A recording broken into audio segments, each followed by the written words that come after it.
We have a new study, which is just about my favorite thing. I come via academia and all that, so I like to occasionally check in. And it has to do with mass shootings and the media portrayals of the shooters depending on the shooter's race. So we know that one thing that pops up in a lot of these media portrayals of people who've been involved in a shooting is mental health issues.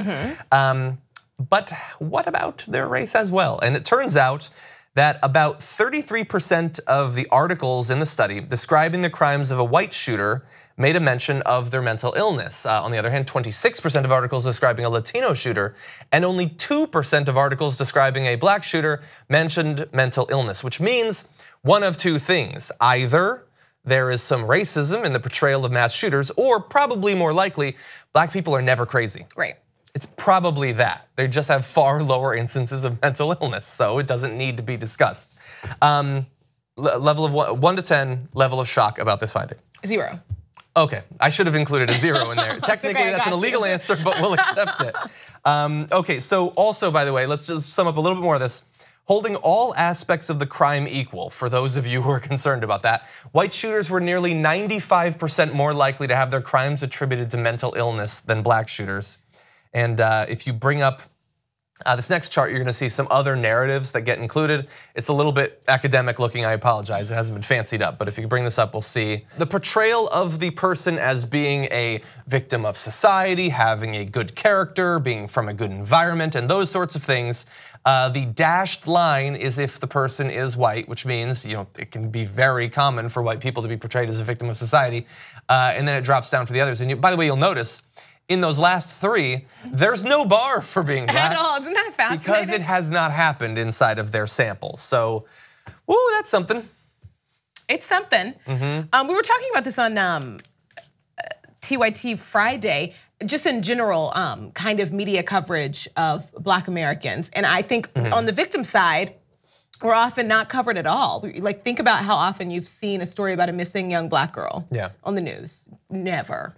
But I can tell you the Elizabeth Smart story from beginning to end. And that story was important. I'm glad that she's safe, but there are other victims that need to be talked about as well. When it comes to people who commit crimes, you can even see it on social media, and people are kind of breaking it down a little bit more now. People are questioning it and coming back at these organizations for these mistakes, but oftentimes, when it'll be a story of a white father who brutally murdered his kids and ex-wife, and there's a picture of him smiling on a canoe with this baby that he killed on his lap with a life jacket. And they will then go and find, even black victims, they'll go and find an awful picture. It's gotta be the most stereotypical picture. It can't just be a kid acting out. It has to be a kid who he's holding a pretend weapon, or looks like he may be smoking weed, or has sagging pants. But you don't even have to talk about how we discuss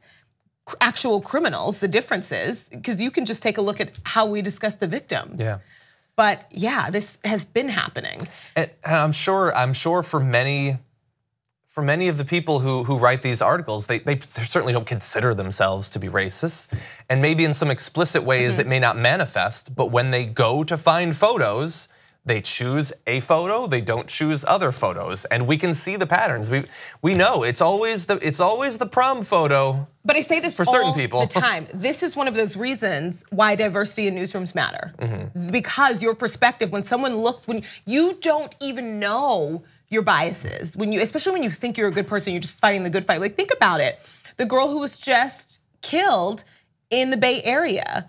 Why? Whose idea was it to find that picture of her holding the gun-shaped cell phone What case? does that have to do with anything? What made you think that was okay? And I guarantee you, if she looks like your niece or your sister or your girlfriend, that wouldn't be the picture that you searched to find. That wouldn't be the picture that told the story for you. And the problem with this is, yes, we need more diversity. Your perspective matters. Everyone can be as non-biased as they aim to be, but how you move through this world, it matters. And because of the history of this country, Black Americans will always have a different perspective, and their voices are important and they matter in the newsroom, not just on air for representation, but behind the scenes, it's almost even more important. And these mistakes happen less when you have people of color in newsrooms making decisions. I mean, yeah, you wouldn't have the weird pictures, you wouldn't have the 15-year-old man shot by police sort of headlines and things like that.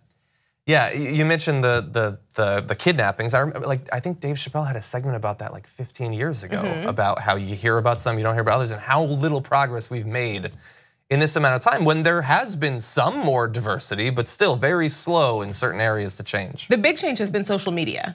Yeah. The huge change, because at least there are campaigns. Black Americans who don't have those roles in newsrooms, they now have a voice on the internet, and stories go viral, and so the news stations are forced to pick it up. Yeah. You know, I can remember standing in, and I don't want to call about it, but I can remember standing in a newsroom with a station manager and an assistant news director, and there was a 16-year-old girl who had been killed during a fist fight in the bathroom at a high school. Wow. And both of them are saying, well, why is this newsworthy? And I'm sitting there like, wait, what?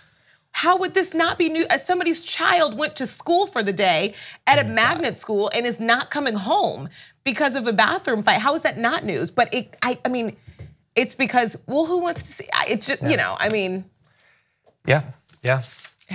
Look, what the media focuses on deserves criticism, but certainly what it doesn't as well. Yeah. Thank you so much for watching this video from The Damage Report. Please don't forget to like the video and also to subscribe to the channel so that you get notified as soon as new videos become available. To hear even more about both this topic and other issues not being covered nearly enough by the mainstream media, you're gonna wanna tune in every morning to our full hour-long show. That's at 12 p.m. Eastern, 9 a.m. Pacific, available on the TYT Network channel on YouTube TV.